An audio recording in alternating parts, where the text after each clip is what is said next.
Apa isi FYP lu? Cacing joget? Opa-opa Korea? Sumpah ganteng banget, ganteng banget, ganteng banget. Pengen minta foto. Video motivasi kripto? Untuk usaha itu kita modalnya adalah 3M. M1 adalah melihat, M2 memahami, M3 melaksanakan. Jadi andai kata 3M itu dilaksanakan dengan baik dan benar, insya Allah akan berhasil. Tapi akan cepat lebih berhasil lagi bila kita memelihara tuyul. Agus? Aku sedih banget. Jak menyalawi. Agus nih bos, tamplek dong. Malam? Malam kayak sini, ku terasa sepi, tak mau sendiri. Malam ku sendiri, ku terasa sepi. Lagunya udah enak banget. Sakit dadaku, udah enak banget, nggak sesuai ide deh. Atau video kocak yang suka lu kirim ke teman-teman lu? Gunung Bromo, gunung gelut. Nggak terima, ayo gelut. Jadi gini, FYP TikTok yang nampilin video apa yang kita suka malah bikin sosial media kita nggak cuma jadi tempat hiburan atau belajar aja, tapi udah jadi ruang privasi yang kita sendiri takut kalau orang lain tahu apa isi FYP kita. Ya tapi sebenarnya kalau FYP kita aman-aman aja, ngapain takut, ya nggak? Nah, waktu pertama kali kita buka TikTok, biasanya kan FYP kita itu disodorin video-video random.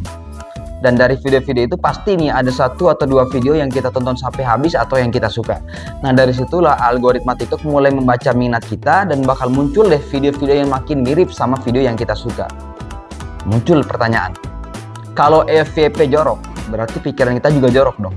Sekarang kita kupas dikit deh gimana cara kerja algoritma TikTok. Walaupun sampai sekarang algoritma ini masih agak sulit untuk dibaca oleh para content creator, cuma gue di sini mencoba untuk menyampaikan garis besarnya aja. Jadi algoritma TikTok itu sebenarnya dirancang buat menyesuaikan konten yang bakal muncul di FYP atau For You page kita. Begini cara kerjanya. Pertama, interaksi kita. Algoritma bakal ngeliat video yang kita suka, yang kita komen, yang kita share, atau yang kita tonton sampai habis.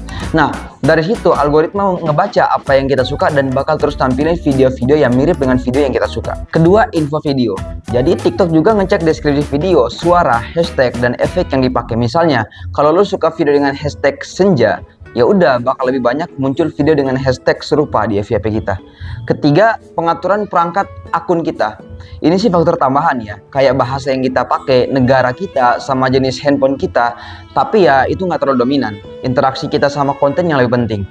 Sebuah penelitian yang judulnya An Empirical Investigation of Personalization Factor on TikTok, anjas, bilang kalau semua faktor ini berpengaruh ke konten yang bakal kita lihat di TikTok. Jadi algoritma itu berusaha banget untuk membaca apa yang kita suka dan ngasih konten yang paling sesuai buat kita. Prinsip ini hampir memiliki relevansi dengan penelitian yang dilakukan oleh Uncle Maxwell Malcolms dan juga Donald Shaw yang dikenal oleh anak-anak komunikasi dengan teori agenda setting. Teori ini kan meneliti bagaimana media massa mempengaruhi masyarakat Amerika dalam pemilihan presiden saat itu. Teori ini bilang media itu nggak bisa langsung ngatur apa yang kita pikirin, tapi media bisa men-setting apa yang harus kita perhatiin.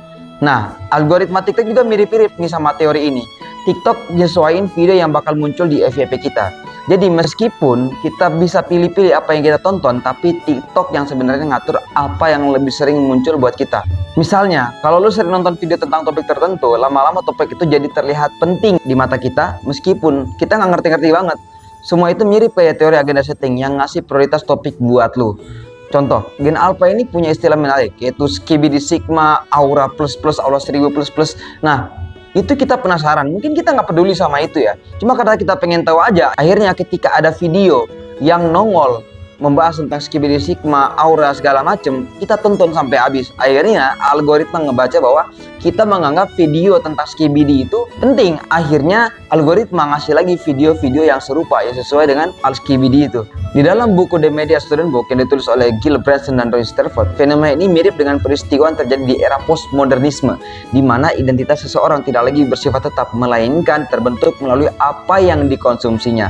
Sederhananya, orang-orang di era postmodernisme mengonsumsi sesuatu itu bukan sekedar memenuhi kebutuhan mereka saja, tapi juga untuk membentuk identitas mereka. Simpelnya gini, buat kuproy, buat kuli, buat mandor, minum kopi hitam di tempat kerja ya udah seperti itu gitu, karena ya memang mereka identitas mereka seperti itu gitu. Tapi untuk anak-anak yang suka nongkrong di anak-anak skena, yang suka nongkrong di coffee shop yang ada kerikil-kerikilnya, yang temboknya tembok aci, nah itu mereka nggak bisa ngopi di tempat seperti itu.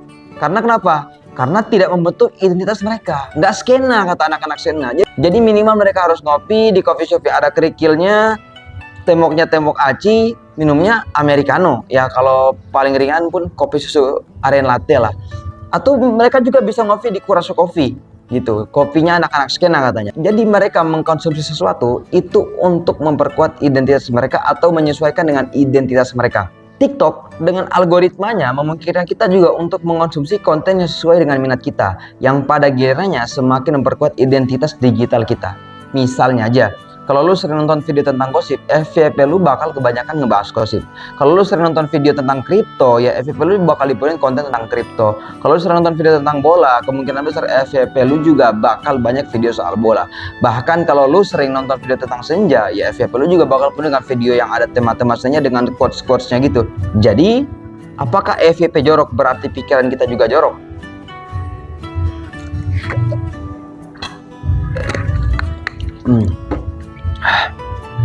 Simpulin aja sendiri, udah gede.